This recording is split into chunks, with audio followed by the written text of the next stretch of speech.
and spreading the political power. It checks our fleeting cultural whims, and in the past it's worked. Society had it in their mind that they were going to redefine marriage to woman, cat, or whatever. A three-pronged democracy would push back on that because the justices don't have to get reelected so they can be reasonable and so on and so forth. But we have completely bowed to the calf of political correctness and to juvenile, whimsical, emotive thinking that all three branches are, like even Congress. Congress is run by Republicans, but they're just so disgusting and capitulators. I mean, they're just, they do nothing.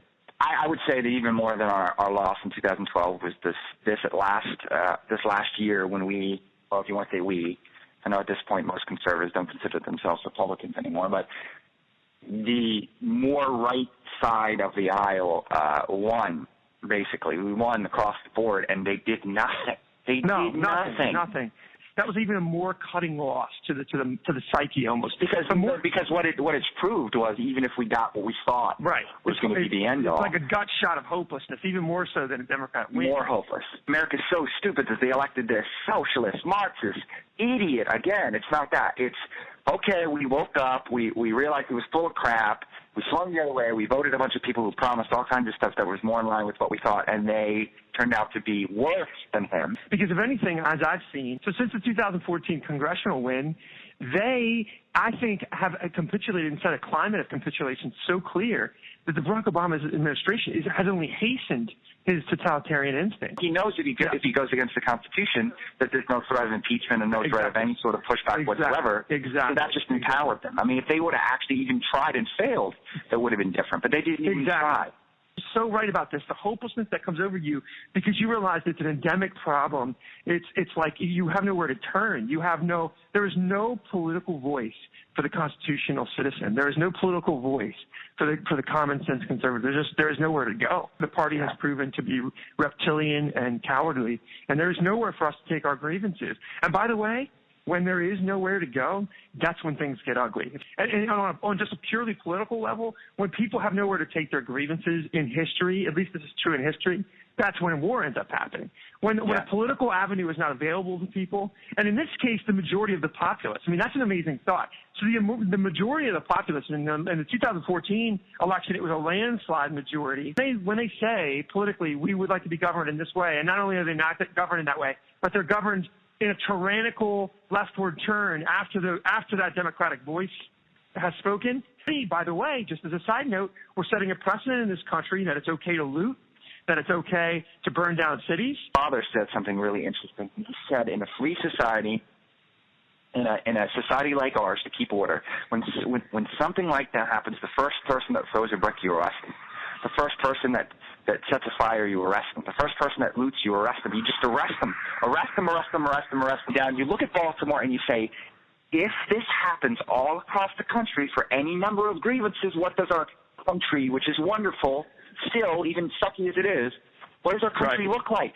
When the KKK decides to loot, when the fringe wacko, you pick the nut jobs, what happens if they decide to loot? It's all justifiable. Let's give them space. Exactly. Well said. No, that's spot on right.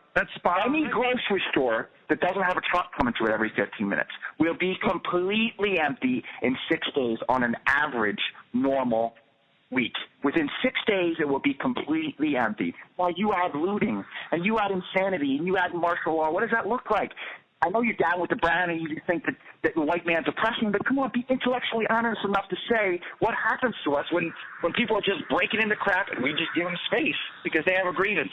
So all of this, in my opinion, if you trace this back, it all happened when people stopped revering the law, revering the system, revering the precedents that we're all governed by, and started revering political correct tyranny. Listen, every one of those politicians, from that mayor to the police chief to the people that put on riot gear, every one of those people knows what's more powerful, the law or is it the media's perception of things and the media's spin? You know, these men, whether they killed this man or not, this gray man, They just solved the Brown case, and they just solved the Trayvon case, and they know that the law is not what you fear. What you fear is the media spin. What you fear is the leftist yarn that they tell you.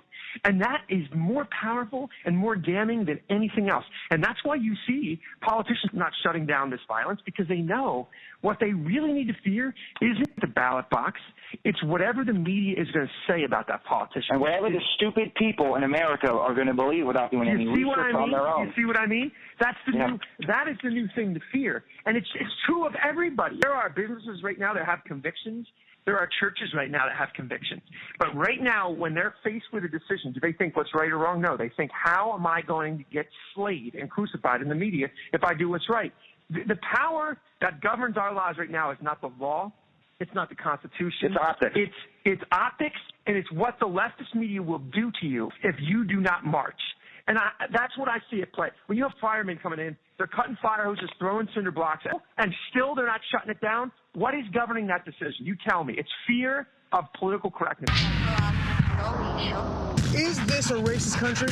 You racist. Why? Because you white.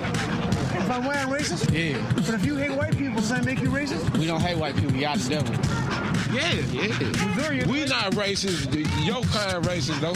My kind? Yeah. What should we do, Darren Wilson? He should be hung. Expedited justice.